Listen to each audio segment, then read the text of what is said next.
हाँ जी बेटा, मैं वीडियो की बात कर रही थी, तो हम वीडियो से स्टार्ट कर रहे हैं। आई होप तुम्हें समझ आए। तो हमने कल, देखो मैं ये बता रही थी आज के लेक्चर में कि डाई इथाइल मेलोनेट और इथाइल एसीटो एसीटेट, इनकी अल्काइलेशन करके हम डिफरेंट टाइप ऑफ कंपाउंड बना सकते हैं।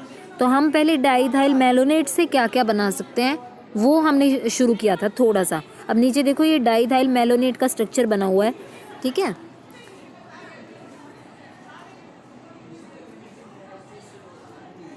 हाँ देखो, इसकी बात कर रही हूँ मैं, डाई इथाइल मेलोनेट, ठीक है।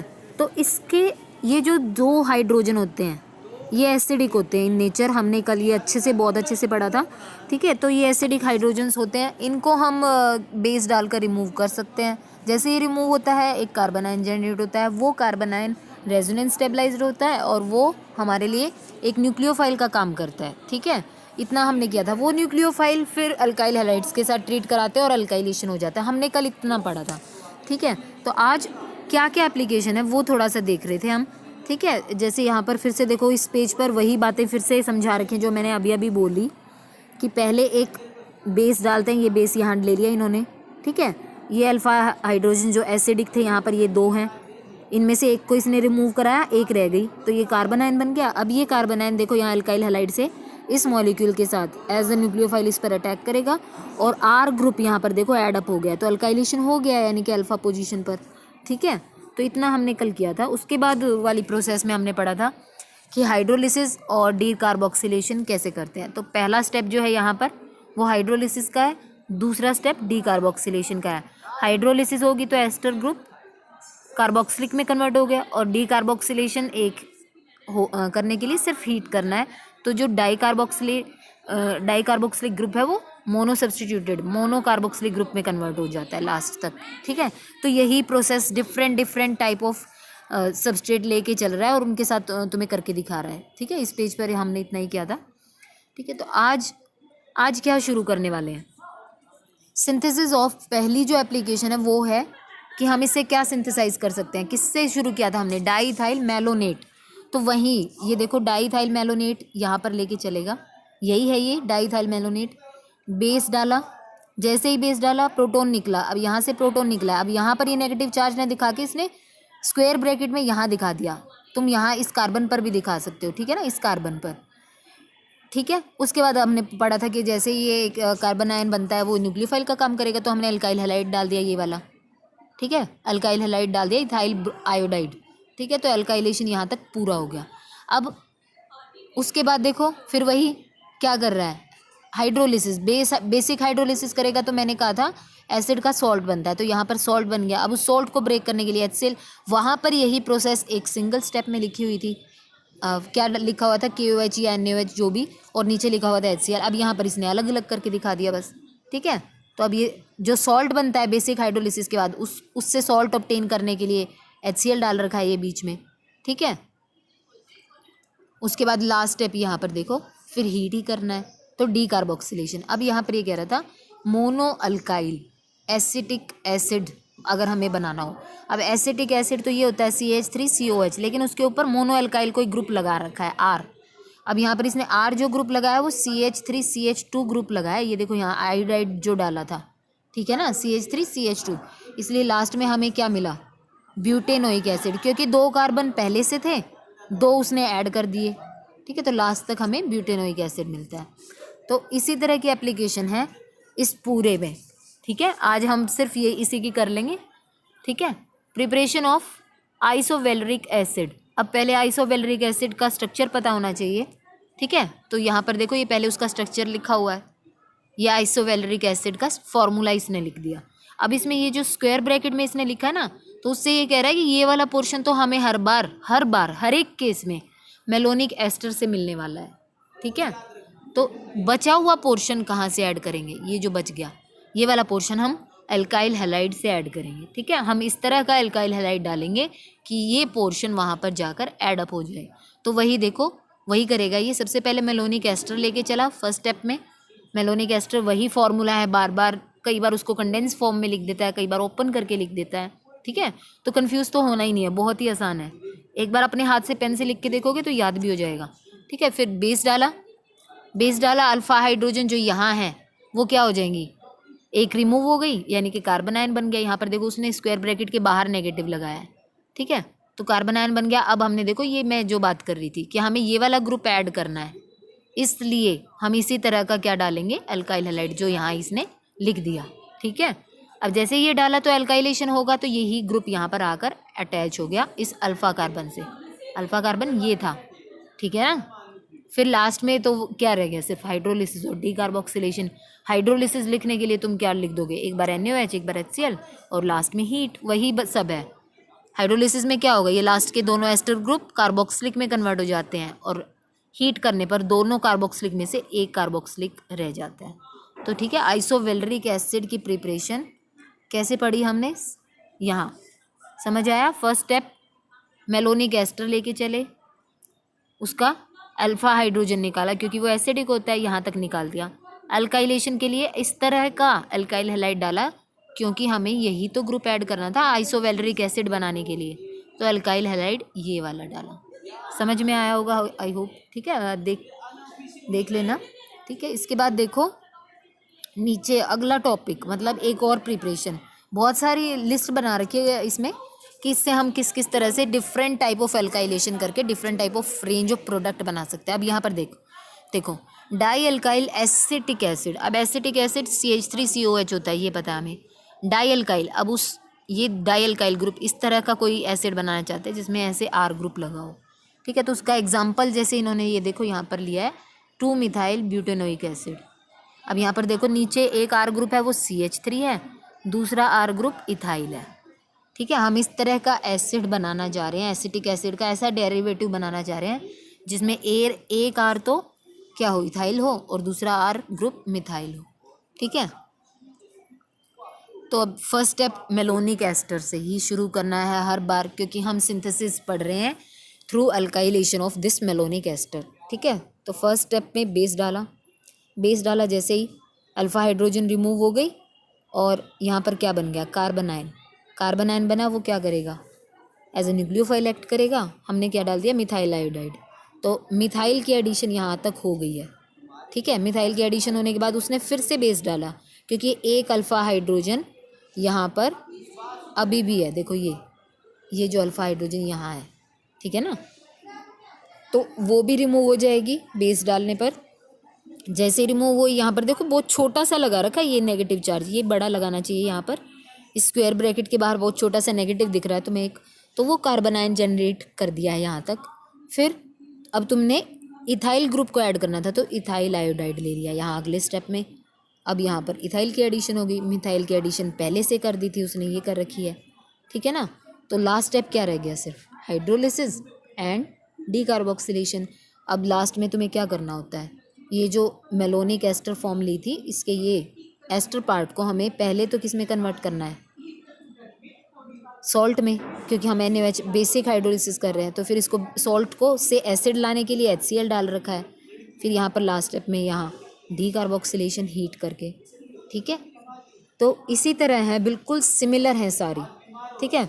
अब जैसे सबसे ऊपर देखो synthesis of beta keto acid. अब ये एसिटिक एसिड की ही डिराइव्ड फॉर्म है, देखो एसिटिक एसिड CH3COH होता है, अब उसके ऊपर बीटा कीटो। अब अल्फा कार्बन तो ये हो गया, बीटा कार्बन ये, तो बीटा पोजीशन पर कोई कीटो ग्रुप है। इस तरह का एसिड अगर हमें बनाने के लिए बोला जाए तो क्या करना है, अल्काइलेशन करते टाइम ये ध्यान रखना है कि हमें RCO ग्रुप ऐड करना है। तो अब वही फिर से देखो मेलोनिक एस्टर लेके चला, ठीक है, CH2 और फिर ये एस्टर पार्ट लगा हुआ है, बेस डाला, अल्फा हाइड्रोजन रिमूव हुई, क्या बन गया, ये एक न्यूक्लियोफाइल बन गया। अब यहाँ पर देखो सिंपल अल्काइल हैलाइड RX डालने के बजाय क्या डाल दिया, एसिड हैलाइड RCOCl। ये carboxylic acid and derivative second year में एक चैप्टर पढ़ा होगा तुमने, ठीक है। तो एसिड का डेरिवेटिव, कार्बोक्सिलिक एसिड्स का डेरिवेटिव पहला यही पढ़ते हैं हम, एसिड हैलाइड्स, ठीक है। तो ये वही है, RCOCl डाला। अब यहाँ पर अल्काइलेशन पार्ट में सिर्फ R ऐड नहीं होगा, क्या ऐड होगा, RCO ऐड हो गया है, देखो यहाँ पर अल्फा पोजीशन पर RCO, ठीक है। उसके बाद तो वही बच गया लास्ट में बार बार जो हम बार बार पढ़ रहे हैं, हाइड्रोलिसिस एंड डीकार्बोक्सिलेशन। तो शुरू में इसने जब ये PDF शुरू की थी, हमने कल भी पढ़ा था, तो उसने बेसिक आइडिया दिया था कि हमें पहले क्या करना है, बेस लेना है, एब्स्ट्रैक्ट करानी है हाइड्रोजन, कार्बन आयन जनरेट कराना है, फिर उस पर अल्काइलेशन करना है और लास्ट में हाइड्रोलिसिस एंड डीकार्बो। ये उसने इन जनरल बताया था। वो आज जो बता रहा है उसमें हम आज वाले टॉपिक में हम क्या पढ़ रहे हैं कि हमें स्पेसिफिकली अगर एक कंपाउंड बनाना हो तो क्या रिएजेंट डालेंगे, वो हम उसके स्ट्रक्चर से ही बता सकते हैं कि हमें क्या यूज़ करना है। ठीक है ना। अब यहाँ तक हो गया हमारा क्या है, ये बीटा कीटो एसिड तक। ठीक है, तो RCO ग्रुप ऐड करना था, तो अल्काइल हैलाइड सिंपल ना लेके हमने एसिड हैलाइड लिया। ठीक है, अब हमें डाई कार्बोक्सिलिक एसिड कंपाउंड्स बनाने हैं जिसमें 2 कार्बोक्सिलिक ग्रुप होते हैं। तो उसमें डिफरेंट टाइप, मतलब पोजीशन वेरी करेगा, 1,3 1,4 पोजीशन पर, 1,5 पोजीशन, मतलब एक डिफरेंट पोजीशन। जैसे इसने सबसे पहले डिस्कस किया है 1,3 डाई कार्बोक्सिलिक एसिड अगर हमें बनाना हो। 1,3 डाई कार्बोक्सिलिक एसिड का एग्जांपल देखो, पहले यहाँ देख लो कि क्या होता है 1,3 डाई कार्बोक्सिलिक एसिड। अगर इस कार्बोक्सिलिक कार्बन को 1 दूँ, इसको 2 सेंटर में ये, और ये वाला फिर लास्ट क्या बच गया 3। तो इस तरह से इसने नंबरिंग की है। तो 1,3 डाई कार्बोक्सिलिक एसिड वो कार्बोक्सिलिक एसिड जिसमें एक ही कार्बन पर 2 कार्बोक्सिलिक ग्रुप लगे हुए हैं, हम ये बनाना चाहते हैं। ठीक है, तो अब तुम्हें थोड़ा थोड़ा आइडिया स्ट्रक्चर देख के पता हो जाना चाहिए कि ये वाला कंपाउंड अगर हम बनाना चाहते हैं तो अल्काइल हैलाइड ये वाला यूज़ करेंगे, क्योंकि ये वाली चेन तो हमें मेलोनिक एस्टर से मिल जाएगी। ठीक है ना। तो मेलोनिक एस्टर फॉर्म हम यहाँ मेलोनेट यहाँ से लेके चले थे, डाईथाइल मेलोनेट। ठीक है, बेस डाला, कार्बन आयन जनरेट किया, अल्काइलेशन कर दी with the help of alkyl halide. ठीक है, तो यहाँ पर CH3 CH2 Cl ये डाल दिया। ठीक है, तो यहाँ पर देखो इसकी एडिशन हो ही गई है, इसकी एडिशन CH3 CH2 पार्ट की। ठीक है, उसके बाद तो बची क्या जाता है, फिर वही हाइड्रोलिसिस और डीकार्बोक्सिलेशन। यहाँ पर क्यों नहीं किया, हीट क्यों नहीं किया लास्ट स्टेप में, क्योंकि हम 1,3 डाई कार्बोक्सिलिक एसिड बना रहे थे, सेम कार्बन पर 2 कार्बोक्सिलिक ग्रुप लेके आने थे, इसलिए लास्ट स्टेप जो हीटिंग वाला है जिसमें हम डीकार्बोक्सिलेशन करते हैं वो यहाँ पर नहीं किया है, क्योंकि हमें यहीं तक बनाना था। ठीक है ना। उसके बाद देखो 1,4 डाई कार्बोक्सिलिक एसिड्स क्या होते हैं। 1,4 मतलब 1,4 पोजीशन पर जहाँ हो डाई क्या बोलेंगे कार्बोक्सिलिक ग्रुप्स। अब यहाँ पर देखो एग्जांपल जैसे इन्होंने लिया है ये सक्सिनिक एसिड का 1 2 3 और ये 4। ठीक है, तो ये 1,4 पोजीशन पर क्या है, डाई कार्बोक्सिलिक ग्रुप्स हैं। ठीक है, तो अगर हमें सक्सिनिक एसिड बनाना हो तो हमें क्या ऐड करना पड़ेगा। ठीक है, तो वो देख रहे हैं अब हम, अगला स्टेप हमारा वही है। ठीक है, तो मेलोनिक एस्टर लेके चले पहले, डाईथाइल मेलोनेट, बेस डाला, अल्फा हाइड्रोजन यहाँ देखो एक रिमूव होगी, एक ही दिखा रखी है तो एक रिमूव हो गई है, इसका मतलब कार्बन आयन यहाँ देखो बहुत छोटा सा नेगेटिव लगाता है, ये गलत है, यहाँ पर थोड़ा बड़ा लगाना चाहिए ताकि समझ में आए। ठीक है, तो यहाँ इस स्क्वायर ब्रैकेट के बाहर हल्का सा नेगेटिव दिख रहा होगा तुम्हें, तो वो कार्बन आयन जनरेट कर दिया है उसने, वो बस अच्छे से दिखा नहीं रखा। अगर ये कार्बन पर ही दिखा देता तो क्या दिक्कत थी, है ना। कार्बन पर दिखाना और भी अच्छी बात है, तो कार्बन पर ही दिखाना चाहिए। उसके बाद देखो क्योंकि हमें क्या ऐड करना पड़ेगा, अब यहाँ पर देखो इस स्ट्रक्चर को देखो, हम सक्सिनिक एसिड बना रहे हैं तो ये वाला पोर्शन तो हमें ऊपर वाला एज्यूम कर लें किससे मिल जाएगा, एस्टर की फॉर्म से ही मिलता है लास्ट तक जाते जाते, ऑब्वियस सी बात है। हमें लास्ट में ये वाला पोर्शन तो हाइड्रोलिसिस और डीकार्बोक्सिलेशन करने पर मिल ही जाता है। तो बचा क्या, हमें ये ऐड करना है, अब की बार ये पोर्शन ऐड करना है, इसलिए सिंपल अल्काइल हैलाइड ना लेकर क्या ले रखा है, bromo derivative of an ester ले रखा है। ठीक है, क्या ले रखा है, bromo derivative of an ester. ये देखो एसिटिक एसिड का एस्टर ले लिया यहाँ पर, और फिर उसकी डिराइव्ड फॉर्म यानी कि उसमें से भी एक अल्फा हाइड्रोजन को हटाकर क्या लगा रखा है, ब्रोमीन।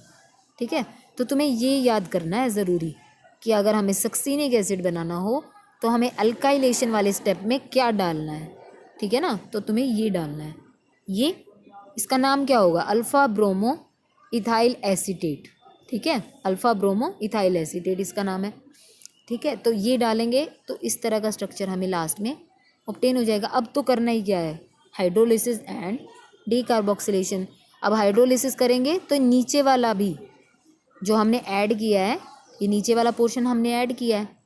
ठीक है, ये भी हाइड्रोलाइज होगा और COH में कन्वर्ट हो जाएगा। ठीक है, तो देखो वही अल्काइल क्या बोलेंगे, बेस की हेल्प से कर रहा है, बेसिक हाइड्रोलिसिस कर रहा है, तो फिर पहले तो बनता है सॉल्ट, फिर सॉल्ट को ब्रेक करते हैं with the help of HCl। यहाँ तक हमें 2 कार्बोक्सिलिक ग्रुप ऊपर और एक नीचे मिल जाता है। अब एक ही कार्बन पर जो 2 कार्बोक्सिलिक ग्रुप हैं, थोड़ा सा हीट करते ही उनमें से एक ही रह जाएगा। ठीक है, तो लास्ट स्टेप में सक्सीनिक एसिड। इसका मतलब ये है कि अगर तुम्हें इन सिंथेसिस को लर्न करना है या दिमाग में बिठाना है, तो तुम्हें सिर्फ वो एक टर्म याद करनी है कि सक्सीनिक एसिड बनाना है तो क्या लेना था वहाँ पर। ठीक है ना, समझ के करोगे तो वो भी ज़्यादा लर्न करने की ज़रूरत नहीं है। ठीक है ना, अब यहाँ पर 1,5 डाई कार्बोक्सिलिक एसिड अगर हमें बनाना हो तो 1,5 डाई कार्बोक्सिलिक एसिड का एग्जांपल यहाँ स्क्वायर ब्रैकेट में लिखा हुआ ग्लूटेरिक एसिड। इस तरह का स्ट्रक्चर अगर तुम्हें बनाना हो तो हमें क्या लेना पड़ेगा। यहाँ पर देखो, ये ऊपर वाला पोर्शन तो बार बार वही CH2COH वाला पोर्शन तो हमें किससे मिल जाता है, मेलोनिक एस्टर फॉर्म से मिल जाता है। ठीक है, तो हमें नीचे वाला ये वाला पोर्शन किसी तरह ऐड करना है, CH2 ये वाला पोर्शन। ठीक है, ये वाला पोर्शन हमें ऐड करना है किसी तरह। तो फिर से वही मेलोनिक एस्टर लेके चला, बेस डाला, कार्बन आयन जनरेट किया। अब इसे कार्बन आयन न्यूक्लियोफाइल का काम करेगा, किस पे अटैक करेगा वो मेन है यहाँ पर। तो यहाँ पर देखो, अब 1,5 के केस में ये स्पीशी लेनी है हमें। ठीक है, क्या है ये, ethyl acrylate alpha beta unsaturated ester. ठीक है, अब यहाँ पर थोड़ा सा समझने की एक वर्ड यूज़ कर रखा है, टर्म यूज़ कर रखी है, माइकल एडिशन। तुमने देखा होगा कार्बोक्सिलिक ग्रुप ना कार्बोनिल ग्रुप ये होता है, तो जब कार्बोनिल ग्रुप पर कोई भी न्यूक्लियोफाइल आता है तो इस तरह से अटैक करता है। तो इसको बोलते हैं 1,2 एडिशन, इसको बोलते हैं 1,2 एडिशन। लेकिन जब कहीं पर भी कार्बोनिल कंपाउंड है लेकिन उस कार्बोनिल कंपाउंड के साथ अनसेचुरेशन भी प्रेजेंट है, इस तरह से अल्फ़ा बीटा अनसेचुरेटेड कंपाउंड है अगर तुम्हारा, तो जो न्यूक्लियोफाइल आता है वो सीधा यहाँ न जाने की बजाय 1,2 एडिशन शो करने की बजाय वो क्या शो करता है, 1,4 एडिशन शो करता है। वो इस कार्बन के पास जाता है। मैं फिर से ड्रॉ करके दिखाती हूँ मैं क्या कह रही हूँ, किस तरह से एडिशन शो करता है। तो 1, 2, 3, 4, तो न्यूक्लियोफाइल सीधा इस कार्बन पर जाने की बजाय यहाँ जाता है और इस तरह से एडिशन होती है। तो यहाँ न्यूक्लियोफाइल एडअप हो जाता है, वहाँ OH बन जाता है, बाद में वो फॉर्म दोबारा से कीटो फॉर्म में कन्वर्ट हो जाती है। अगर इनोल फॉर्म बन भी जाती है तो वो कीटो फॉर्म में कन्वर्ट हो जाता है। तो अगर तुमने पहले कभी माइकल एडिशन या 1,4 एडिशन का नाम नहीं सुना तो तुम कहीं से सर्च करके पढ़ सकते हो। ठीक है, तो वो स्टेप यहाँ पर यूज़ कर रखा है। अब यहाँ पर देखो, जो न्यूक्लियोफाइल हमने हमारे इस मेलोनिक एस्टर को लेकर जनरेट किया था यहाँ पर, वो 1,4 एडिशन शो करेगा इस कंपाउंड में। ठीक है, कंपाउंड जो भी हम ले रहे हैं सबस्ट्रेट जिसमें हमें एडिशन शो करना है वो तुम्हें मेन याद करना है इनमें, मतलब सिंथेसिस में, क्योंकि ये जो पहले वाला पोर्शन और ये लास्ट वाले पोर्शन बिल्कुल सेम है। लास्ट में तो हाइड्रोलिसिस और वही है, एक बार एडिशन कर दी तो लास्ट में तो हाइड्रोलिसिस और डीकार्बोक्सिलेशन वाली ही टर्म है, और शुरू में क्या है, सब में वही है, मेलोनिक एस्टर से एक कार्बन आयन जनरेट करना। मेन स्टेप तुम्हें ये याद रखने हैं सब में कि एडिशन किसके ऊपर करनी है। तो 1,5 जब डाइकार्बोक्सिलिक एसिड ये जनरेट करना चाह रहा है तो 1,4 एडिशन हो रही है यहाँ पर, अल्फ़ा बीटा अनसेचुरेटेड एस्टर लेके चल रहा है ये। ठीक है, तो यहाँ पर माइकल एडिशन कर दी उसने। ये देखो यहाँ पर मैं कह रही थी ना, यहाँ अगर ऑक्सीजन पर H यहाँ पर लग भी जाता तो ये इनोल फॉर्म बन जाती और फिर वो बाद में लेटर कीटो फॉर्म में कन्वर्ट हो जाती। ठीक है ना, तो वही कर रखा है यहाँ पर। फिर उसके बाद देखो, अब तुम्हें ये देखने में तो ऐसे लग रहे होंगे इतने बड़ी बड़ी चेन बन गई है, लेकिन ये आसानी है। ठीक है, लास्ट स्टेप वही है, फिर से क्या करेगा, हाइड्रोलिसिस। तो ये जो नीचे वाला ग्रुप है ये भी हाइड्रोलाइज होगा, ये भी तो एस्टर ही ग्रुप है। ठीक है, तो ये भी कन्वर्ट हो जाएगा किस में, COH में। तो लास्ट तक तुम्हें मिल जाएगा ग्लूटेरिक एसिड। ठीक है भाई, तो अब बच गया सिर्फ एक 1,6 या 1,5, एक बार हमने बना के देख लिया। 1,6 बनाना हो तो उसमें इसने एडिपिक एसिड का वो लिया है, एडिपिक एसिड का एग्जाम्पल लिया है, ये ले रखा। ठीक है, अब हमें तो सिर्फ इतना पता है भाई शुरू से कि इतनी ही चेन किससे मिलेगी, हमारे मेलोनिक एस्टर से। इससे बचा हुआ पोर्शन जो भी है वो हमें बाहर से ऐड करना पड़ रहा है इस तरह से, ठीक है ना। तो बाहर से किस तरह ऐड करेगा, स्पेशल केस होंगे, हर एक केस में स्पेशल कंपाउंड तुम्हें लेके चलना पड़ेगा कि इसी के ऊपर एडिशन कराना है, ठीक है। तो यहाँ पर देखो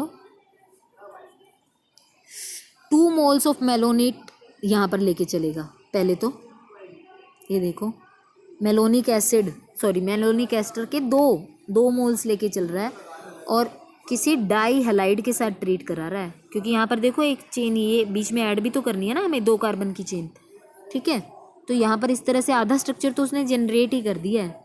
उसके बाद तो वही है हाइड्रोलिसिस और डीकार्बोक्सिलेशन, मतलब जब 1,6 जनरेट कर रहा है तो हमें 1,5 की तरह कोई अल्फा बीटा अनसैचुरेटेड एस्टर नहीं लेके चलना, उल्टा केस करना है। अब की बार हमारे मेलोनेट एस्टर की 2 मोल लेने हैं और डाई हैलाइड यूज़ करना है, सिंपल डाई हैलाइड, ठीक है, इथिलीन ब्रोमाइड जैसे यहाँ पर ले रखा है, ठीक है। तो यहाँ से बनेगा क्या, एडिपिक एसिड, ठीक है। ये देखो तो ये बार बार वही NaOH के साथ ट्रीट किया उसने, हाइड्रोलिसिस कराया तो एस्टर ग्रुप सॉल्ट देता है, कार्बोक्सिलिक एसिड का सॉल्ट देता है। सॉल्ट को ब्रेक करने के लिए उसने HCl डाल दिया और लास्ट टाइम में अब क्योंकि दोनों कार्बन पर 2 कार्बोक्सिलिक ग्रुप हैं, एक एक लेके आना है, तो हीट कर दिया उसने, डीकार्बोक्सिलेशन, ठीक है। उसके बाद देखो synthesis of cycloalkane carboxylic acid. Cycloalkane carboxylic acid मतलब सिंपल चेन की बजाय इस तरह का कोई कार्बोक्सिलिक एसिड तुमसे बनवाना चाहता है, ठीक है ना, यही बना रखा है ये नीचे, ठीक है, स्क्वायर जो मैंने बनाया है 4 मेंबर्ड रिंग बना रखी है नीचे। तो वो कैसे जनरेट की जा सकती है वो दिखा रखा है, ठीक है। तो यहाँ पर देखो यहाँ पर भी वही है हमें तो सिर्फ इसका स्ट्रक्चर पता था इनिशियली, क्या, डाईइथाइल मेलोनेट, ठीक है, डाईइथाइल मेलोनेट पता था हमें तो। अब ये इसका अल्फा हाइड्रोजन एसिडिक होता है, बेस डाल के हम एब्स्ट्रैक्ट कर लेते हैं और कार्बन आयन जनरेट होता है, इतना ही पता था। अब हम बार बार अल्काइलेशन डिफरेंट कंपाउंड पे कराकर different type of compound generate कर रहे थे। तो यहाँ पर देखो यहाँ पर इसने अल्काइलेशन इस कंपाउंड पे कराई है, ठीक है। तो पहले ही लॉन्ग चेन लेके चल रहा है, अब इसने 2 स्टेप में कराई है। अब जैसे पिछला पेज पे देखें मैं क्या कहना चाहती हूँ, देखो, अरे बाप, यहाँ देखो, यहाँ लास्ट में क्या कह रहा था, 2 मोल लेके चला, इकट्ठा ही क्या कर दिया, इकट्ठा ही अल्काइलेशन कर दिया, 2 ब्रोमीन थे। अब तुम ऐसा यहाँ केस मत सोचना, क्योंकि यहाँ पर हमें साइक्लिक रिंग बनानी है, तो दोनों ब्रोमीन इकट्ठे निकलने की बजाय अलग अलग निकलेंगे, यानी कि अल्काइलेशन 2 स्टेप में होगा। विजेता मेरी भी लेना, ठीक है। तो यहाँ पर मैं क्या कह रही थी कि अल्काइलेशन दोनों पॉइंट से होगा, ये जो कंपाउंड ले रखा है, ठीक है। तो अल्काइलेशन जो कर रखा है इस कंपाउंड की हेल्प से, अल्काइलेशन जो हम ये ग्रुप ऐड कर रहे हैं इन ब्रोमीन को हटाकर, तो सिंगल स्टेप में नहीं करना, अलग अलग करना है ताकि साइक्लिक रिंग बने। मैं क्या कहना चाह रही हूँ, देखो पहले स्टेप में करा तो मान लो ऊपर की तरफ ऐड अप हो गया, ऊपर वाला ब्रोमीन हटा तो ऊपर से अटैच हो गया, लेकिन इस कार्बन पर अभी भी एक अल्फा हाइड्रोजन है, इसको ये रिप्लेस करेगा, फिर से बेस के साथ ट्रीट करेगा, ठीक है, मतलब बेस के साथ इसका इंट्रोडक्शन फिर से होगा, ठीक है। तो यहाँ पर देखो ये जो हाइड्रोजन है ये दोबारा बेस डालने पर निकलेगी और अब की बार अल्काइलेशन यहाँ इस पोर्शन में कर देगी, ठीक है, नीचे की तरफ। तो ये साइक्लिक रिंग यहाँ तक जनरेट हो जाती है, फिर वही हाइड्रोलिसिस एंड डीकार्बोक्सिलेशन, ठीक है। तो आज मैं इतना ही करा रही हूँ, थोड़ा समझने की कोशिश करना भाई, ठीक है।